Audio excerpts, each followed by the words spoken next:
Storm Tracker weather with meteorologist Bill Guile.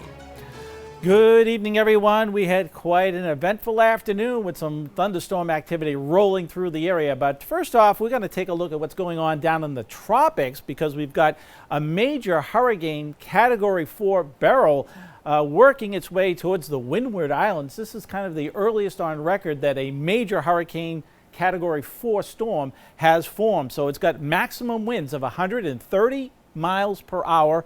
It's about 250 miles to the southeast of Barbados. So where's Barbados, you ask in this little map? It's that little dot right there, that leading edge of those Windward Islands. So this is where it's working towards. It's going to stay just south of there as it goes through the next couple of days and continues along as a major Category 3 hurricane getting to the south of the Dominican Republic and then working its way towards the Yucatan Peninsula of Mexico as we get towards the end of this week and finally weakening as it moves over land.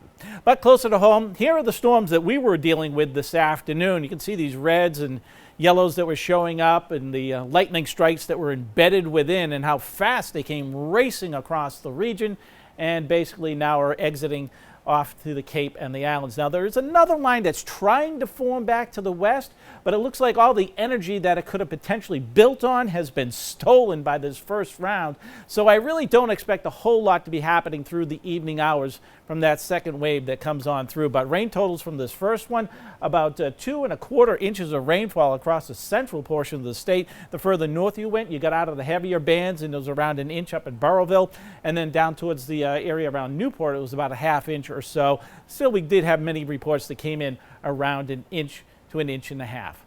Outside right now, you can see the breaks in the cloud deck that are showing up. It's 71 degrees in Providence, and the dew point's still rather sticky at 69 degrees.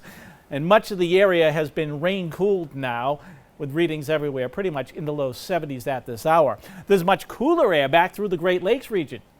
That's what's coming our way for tomorrow. In fact, the dew point temperatures out here are nice and crisp. We're talking about 40-degree dew points. So we may get into that, a little bit of it anyway, as we go into tomorrow night. But nonetheless, we'll start to see our numbers during the daytime dropping to the more comfortable range as well. And that's because getting behind this frontal system will be an area of high pressure that's going to build in from the Great Lakes, bringing that drier air mass in. However, there will be this little disturbance trying to sweep on down from the, see the dashed black line right here? It's going to come down from Maine and New Hampshire. Midday and afternoon tomorrow, it could trigger an isolated shower, strictly a kind of a hit or miss type of thing. So not everybody's going to see it. Plenty of dry air coming back again for Tuesday. Sun-filled sky and nice comfortable conditions.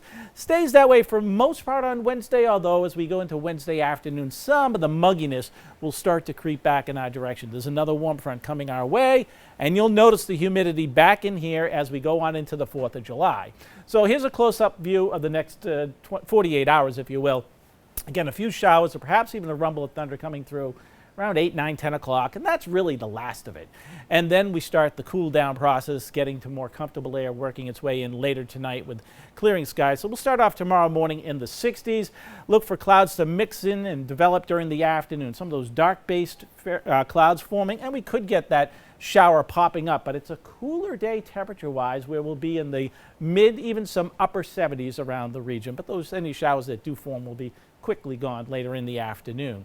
And then it's a very comfortable night coming in for Monday night and on into Tuesday, dropping back to the 50s, low 60s, and as we get into the afternoon hours on Tuesday, we bounce back into the low 80s, and it's a nice comfortable warmth that we're looking at with lots of sunshine. All right, here's a preview of the 4th of July. Now, there's going to be a threat of some showers up across northern Massachusetts, southern New Hampshire as we go to the midday hours, but I think most of that activity may tend to miss us. This is going to be scattered shower activity, so I think for the most part we can plan on it being a dry day, but you will notice the mugginess, and certainly at the time of any fireworks displays going off again, we should stay dry with just clouds in place across the region at that time. So here's the way it all wraps up, the extended forecast the next few days. Much more comfortable air coming in. In fact, a little below normal temperature-wise, 76 on Monday, back to the low 80s Tuesday, Wednesday. 4th of July, we heat it back up, and the humidity sticks around all the way into the upcoming weekend with temperatures in the mid and even some upper 80s.